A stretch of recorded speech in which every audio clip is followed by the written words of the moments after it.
the president's been very helpful also.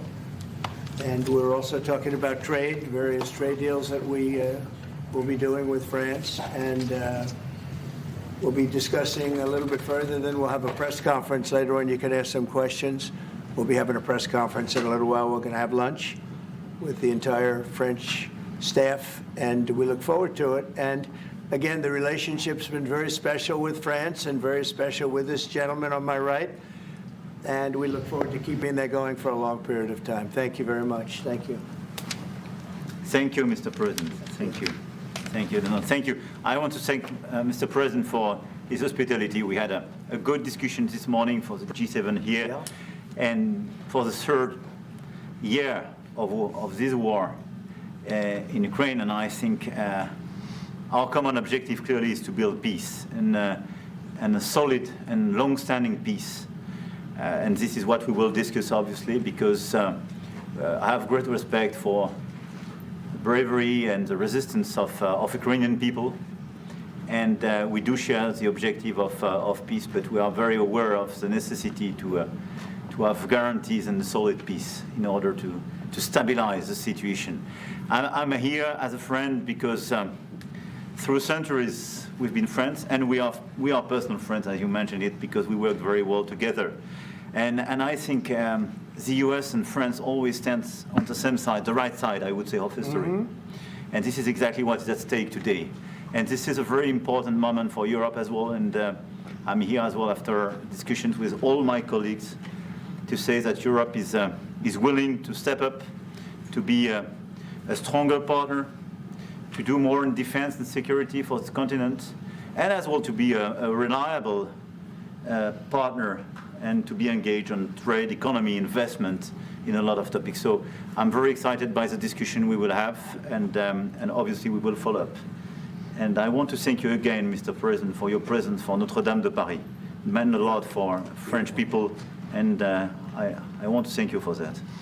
That's the cathedral, and they've done a fantastic job. The president's done a great job in bringing it back. That was a terrible thing, like, what, 5 years ago? Yeah. Watching that burn was a very horrible sight, and you've done a fantastic job in bringing it back, so I congratulate you. Thank you for being here. Thank you, Thank you President. very much. Thank you. Anybody want to ask a question or two, or is that a foolish question? On the critical minerals deal. It looks like we're getting very close. The deal's being worked on, and we're, I think, getting very close to getting an agreement where we get our money back over a period of time. But it also gives us something where I think it's very beneficial to their economy, to them as a country. But we're in for $350 billion. How we got there, I don't know.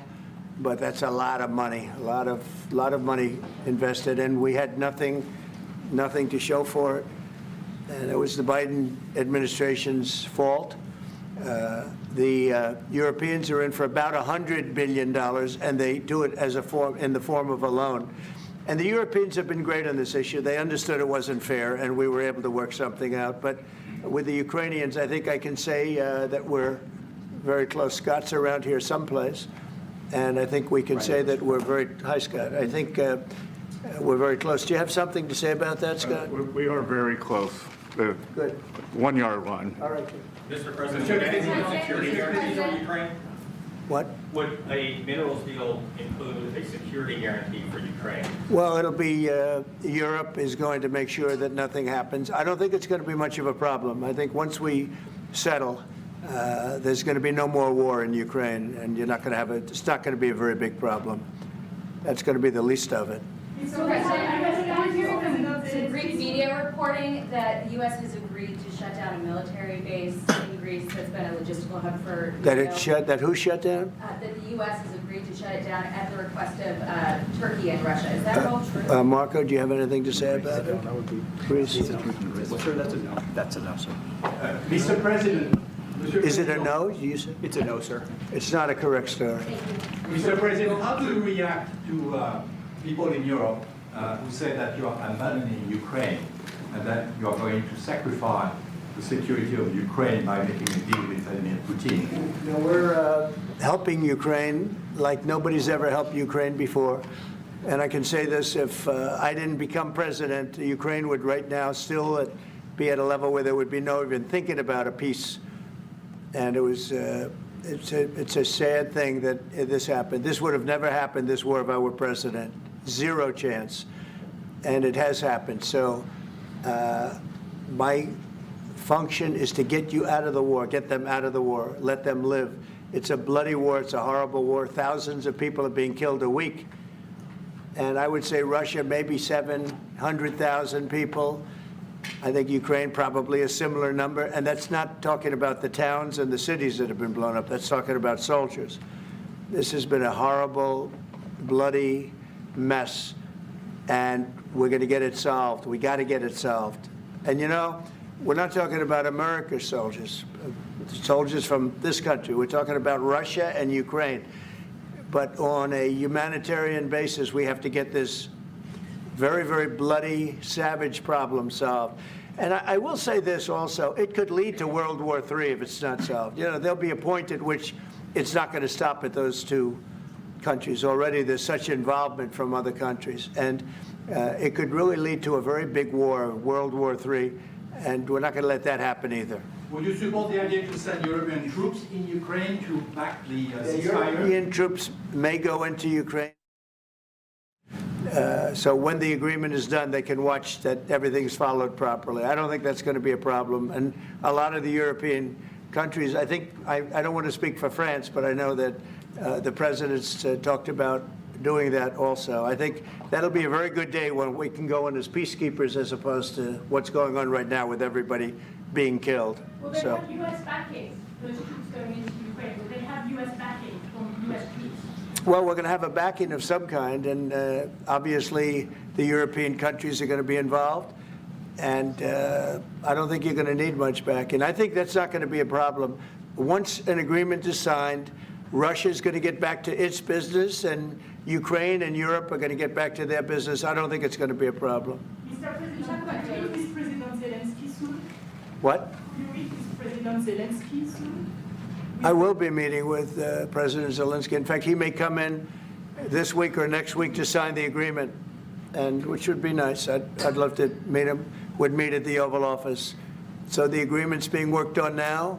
They're very close to a final deal. It'll be a deal with rare earths and various other things, and he would like to come, as I understand it, here to sign it, and that would be great with me. I think they then have to get it approved by their council or whoever might approve it, but I'm sure that will happen. Mr. President, should I plan to meet with President Macron? At some point, I'll be meeting with President Putin also, yes. I don't know when we speak. We're trying to get this thing worked out, but yeah, at some point I'll be meeting with President Putin too. Monsieur Macron, s'il vous plaît, est-ce que vous pouvez me dire quelques mots en français? Say I it. can say a few words in French. Yes, please. No, le président l'a dit, je pense que c'est un moment important. C'est un moment important de la discussion. On veut bâtir la paix en Ukraine et le bilan qui a été rappelé, une réalité, il y a d'1 million de morts et de blessés depuis le début de ce conflit et de cette guerre d'agression. Notre volonté, c'est que cette paix dure, parce que nous avons déjà eu un cessez-le-feu et une paix qui n'a pas été respectée. C'était les accords de Minsk, 1 puis 2. Et donc le corps de cette discussion, c'est de s'assurer d'abord qu'il y ait un cessez-le-feu, ensuite que les Ukrainiens soient impliqués. Et je pense que ce que vient de dire à l'instant le président Trump est très important, c'est-à-dire qu'il va rencontrer rapidement le président Zelensky pour signer cet accord sur les minerais critiques et les terres rares, et que c'est aussi un moyen d'avoir une implication américaine forte. Les Européens sont prêts à prendre leur charge sous des formes diverses de soutien à l'armée ukrainienne, de présence, y compris pour s'assurer que la paix soit durable. Et l'implication dans la durée des États-Unis d'Amérique à travers cet accord est une bonne chose. Et donc tout est encore à construire, et je ne veux pas préempter les discussions. Mais nous partageons le même objectif, et ce qu'on a discuté ce matin pendant 1 heure après la visioconférence ensemble, est-ce qu'on va continuer de travailler, et sont pour moi des bonnes avancées. Et l'annonce de... Est-ce que l'intégrité territoriale de l'Ukraine President Trump has already spoken about this just a moment ago. This is exactly what we want to do. We want to build peace with Ukraine. As President Trump mentioned, there are already 1 million dead and wounded in Ukraine since the war began. We had a ceasefire in the past that was not respected. This was under the Minsk agreements 1 and 2. President Trump, as he said, will be meeting with President Zelensky to sign a deal on rare earths. And we are pleased to see this very strong American involvement. Europe, of course, also stands ready to support Ukraine in various ways, supporting its military. And we don't want to preempt any sort of discussions that are currently underway, but we do share the same objective of building this lasting peace. I just want to tell you a little story. So we were at the Eiffel Tower having dinner with your wonderful wife and with my wonderful wife, and we came out and he started speaking the French deal. And we didn't have an interpreter, and he was going on and on and on, and I was just nodding, yes, yes, yes. And he really sold me out, because I got back the next day and I read the papers. I said, that's not what we said. He's a smart customer, I will tell you that. You remember? That wasn't exactly what we agreed Mr. to. President, you called Zelensky a dictator. Would you use the same words regarding Putin? I don't use those words lightly. I think that we're going to see how it all works out. Let's see what happens. I think we have a chance of a really good settlement between various countries. And, you know, you're talking about Europe, and you're talking about Ukraine as part of that whole situation. The other side has a lot of support also. So let's see how it all works out. It might work out. Look, you can never make up lives. The one thing you can make up the money, but you can't make up the lives. A lot of lives lost. I think probably a lot more lives than people are talking about. It's been a rough war, but I think we're close to getting it solved. Go ahead. Doge, sir? Do you think that Doge could benefit from more streamlined communications? There was that email telling employees to give 5 things that they've done last week. Agency heads then told people to ignore it. You're talking about the last email that was sent, where he wanted to know what you did this week. You know why he wanted that, by the way? I thought it was great. Because we have people that don't show up to work and nobody even knows if they work for the government. So by asking the question, tell us what you did this week, what he's doing is saying, are you actually working? And then if you don't answer, like you're sort of semi-fired or you're fired, because a lot of people are not answering because they don't even exist. They're trying to find, that's how badly various parts of our government were run by, and especially by this last group. So what they're doing is they're trying to find out who's working for the government. Are we paying other people that aren't working? And, you know, where's all that? Where's the money gone? We have found hundreds of billions of dollars of fraud so far, and we've just started.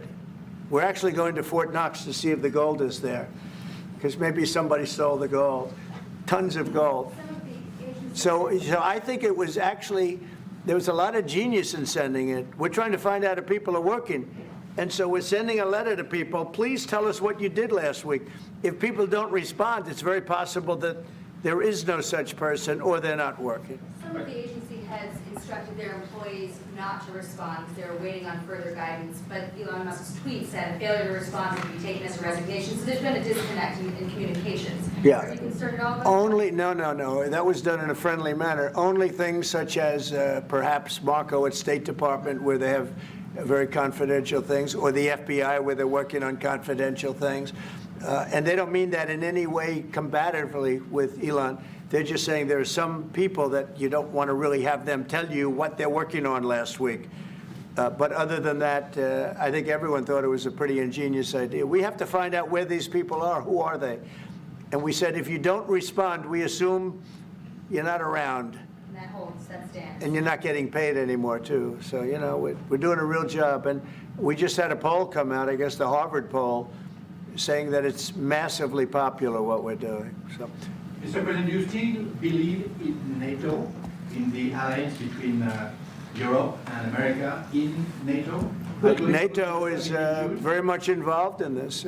When I first got elected at the very beginning, first term, I got hundreds of billions of dollars put into NATO. NATO had no money because they hadn't paid for years. And I said, look, if you don't pay, we're not going to be a part of NATO, we're not going to protect, we're not going to do what we're supposed to do. And we took in hundreds of billions of dollars into NATO. No, NATO is a good thing if it's done properly and if it's used properly. Mr. President, in these days you speak a lot about the tariff in Canada, in Mexico, and Europe. I want to know if what is your idea about Italy if you want to make the same thing in Italy. About what? Can you talk up a little louder? In these days, No, louder. Can you talk a little louder? You have a beautiful voice, but you're not. in these days you speak. Where are you from? Italy. From Italy. Oh, I love Italy. Go ahead. I want to know if you have the same idea with Italy about tariff. Well, look, I love Italy, and Italy is a very important nation. We have a wonderful woman as your leader, and she was on the conversation today, one that we had, the G7. And no, I think Italy is doing very well. I think Italy's got very strong leadership with Georgia. Monsieur le Président, qu'est-ce que vous répondez au président Trump qui a dit que les Français et les Britanniques n'avaient pas... Any other questions over here? Yes, ma'am. Can you clarify what you meant in your truth today on the major economic development transactions between the U.S. and Russia? Any more detail? With respect to what, Russia? In solving a peace deal, you said there would be major economic development transactions which will take place between the United States and Russia. Yeah, we're trying to do some economic development deals. They have a lot of things that we want, and we'll see. I mean, I don't know if that will come to fruition, but we'd love to be able to do that if we could. You know, they have massive rare earth. It's a very large, it's actually the largest in terms of land. It's by far the largest country. And they have very valuable things that we could use, and we have things that they could use, and it would be very good if we could do that. I think it would be a very good thing for world peace and lasting peace. Well, I mean, our first, by far, our first thing that we want to do, the first element of the overall transaction is ending the war. But if, just as we're doing with Ukraine, if we could do some economic development in terms of Russia and getting things that we want, something like that would be possible, yes. Mr. President, Mr. President. Yes, go ahead, please. Can you explain the rationale in having the U.S. vote against the UN resolutions that Ukraine proposed and also the U.S. proposed? I would rather not explain it now, but it's sort of self-evident, I think. Mr. President, what about increasing the tariffs on products from the European Union? Is that still something you want to do today? Well, it's not increasing, it's reciprocal. So whatever they charge us, we're charging them. So it's not a question of increasing. If they charge us 20%, we charge them 20%. If they charge us 30 or 40%, then we do that too. So that would be on European Union, but that really would be with respect to everybody. It's reciprocity. So reciprocal. Whatever they charge us, we charge them. Nobody has a problem. Even you, I see you don't have a problem anymore, right? Mr. President, are you thinking of going to Moscow soon, maybe in May for the 9th of May for the anniversary? I mean, not soon, but I would be certainly, if this all gets settled out, which I think it will, sure, I would go there, sure. And he'd come here too. On the 9th of May on the Red Square? I don't know, 9th of May, no, I don't. I think that's pretty soon. But no, at the appropriate time, I would go to Moscow. I think the war could end soon. Well, how soon? Within weeks. Weeks? Yeah, I think so, right? Don't you think so? I'd like to have you. I think we could end it within weeks if we're smart. If we're not smart, it'll keep going and we'll keep losing young, beautiful people that shouldn't be dying. And we don't want that. And remember what I said, this could escalate into a third world war. And we don't want that either. Mr. President, your envoy Steve Witkoff suggested a temporary ceasefire in the conflict, but the Russian government has denied that out of hand. Are you worried that they're not dealing in good faith? No, I think they, at some point, will agree to that. I think they probably wanted to. And I think once you have a ceasefire, it's going to end because they're not going from a ceasefire back to war. I think people have had their full. I'm just glad I was able to help because there was no communication with Russia until I came along. Biden didn't communicate. He couldn't communicate with his own child. So Biden didn't communicate. He couldn't. It was terrible. He hadn't spoken to Putin in 3 years. You're trying to end a war. People are being killed. Every week, thousands of people are being killed. Soldiers, in this case, mostly. Also towns, you know, as missiles go in and back and forth. No, it's a shame. This should have never happened. This is a very sad, this is going to go down in the history books. This is a very sad moment because that should have been stopped. That should have never started. And If it did start, it should have stopped the first week, not 3 years later. Okay? Je vais répondre, if you allow me, because I had... Juste, je pense que plusieurs questions de vous et de votre collègue qui ont été posées en français et qui rejoignent les questions posées par les collègues américains. D'abord, cette discussion est utile et construire la paix est une nécessité. La deuxième chose, c'est qu'il y a aujourd'hui une capacité de dissuasion qui est restaurée et que c'est ce que veut dire le président Trump quand il dit qu'il n'y aura plus de problème. Je pense que la force du réengagement américain aujourd'hui, c'est en quelque sorte l'incertitude aussi pour le président Poutine. Et donc il y a une capacité de dissuasion qui est là, qui permet de sceller d'abord sans doute une trêve, la capacité à vérifier que cette trêve est respectée, et ensuite un accord de paix qui permettra de reconstruire l'Ukraine, mais de lui apporter aussi les garanties de sécurité. Dans le cadre de ces garanties de sécurité, nous pensons que nous avons notre rôle à jouer.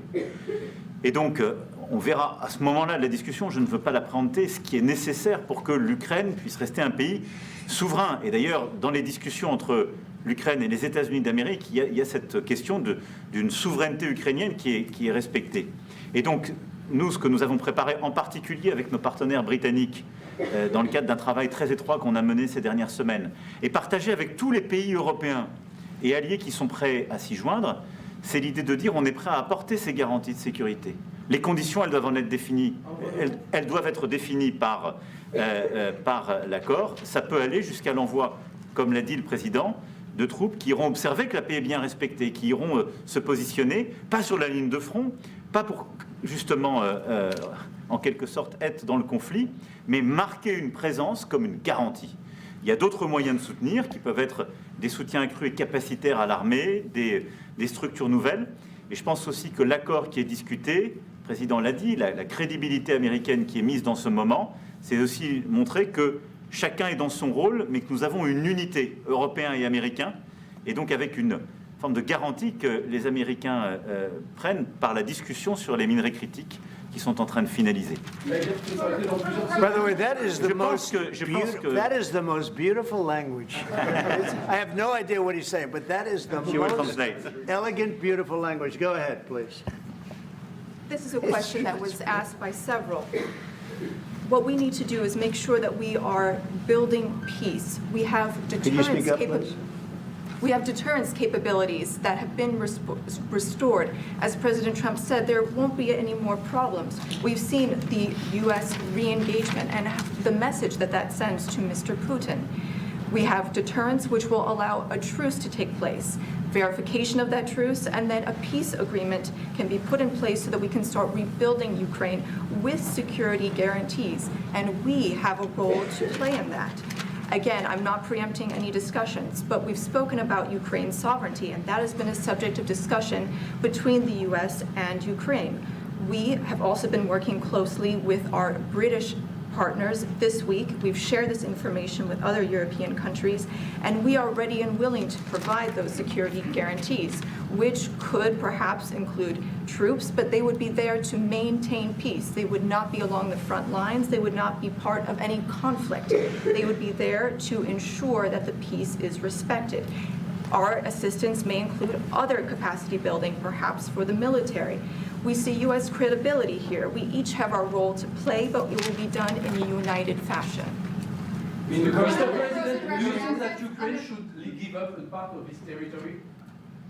Well, we're going to see. It's a negotiation that's just starting, and they've been fighting, and there's been a lot of land that's been taken. So we'll have to see how that works out. That's part of the negotiation. I will say there was great unity in that room today. We were via Skype or whatever, but it was great, tremendous unity today in that room with the other countries. I was very impressed by it. Territory is back. Can they take it back? What they lost in the past years? That's not an easy thing to do, is it? Right? It's not an easy. He's asking whether or not you can take back the land that they lost, and I say that, yeah, perhaps some of it, yeah, I hope so, but that's not an easy thing to do. But not everything. On the first It's going to be something we're talking about. Will you convince Vladimir Putin to accept the European troops as peacekeeper? Will you think? Yeah, he will accept that. He will accept I've it? asked him that question. You talk to him? I've asked him that question. Is France going to lift the block on the? Because he's not, look, if we do this deal, he's not looking for more war. He doesn't mind, but I've specifically asked him that question. He has no problem with it. Is France going to lift the block on the 300 billion in frozen Russian assets in Belgium? France has opposed unfreezing it to pay Ukraine and compensate the U.S. for its support. Is France going to lift its opposition to that? This is, we speak about frozen assets. We already used them to back precisely the loans negotiated at the G7. And it's part of the sanctions, so it will depend on the follow-up of the discussions. But clearly, we respect international law. It's just frozen assets now. You can take the proceeds of the frozen assets, but you cannot take the assets themselves because it's not respecting international law, and we want to respect international How is law. one different than the other? If you can take the proceeds from it, how can you not? Because it's very different. You keep the assets, you take the proceeds because they are paralyzed in a certain way. You take the proceeds during the wartime, but you keep the assets, and it's part of the negotiation at the end of the war. Because, this war costed all of us a lot of money. And this is the responsibility of Russia, because the aggressor is Russia. So at the end of the day, this frozen asset should be part of the negotiation, all in all. Will France support the U.S. being compensated? I support the idea to have Ukraine first being compensated, because they are the one to have lose a lot of their fellow citizens and being destroyed by these attacks. Second, all of those who paid for could be compensated, but not by Ukraine, by Russia, because they were the one to aggress. Again, just so you understand, Europe is loaning the money to Ukraine. They get their money back. No, in fact, to be frank, we paid 60% of the total effort, and it was through, like the US, loans, guarantee, grants, and we provided real money. To be clear, we have 230 billion frozen assets in Europe, Russian assets, but this is not as a collateral of a loan because this is not our belonging. So they are frozen. If at the end of the day, in the negotiation we will have with Russia, they're ready to give it to us, super. It will be loan at the end of the day, and Russia will have paid for that. If you believe that, it's okay with me. Mr. President. But they get their money back, we don't, and now we do. But, that's We will only fight fair. both to do so. President, so you think Russia should be the one that pays everybody back? Are they the aggressor?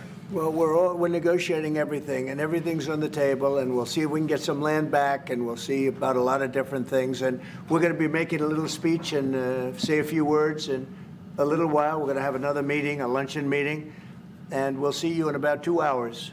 Okay? Thank you very much, everybody. Thank you, President.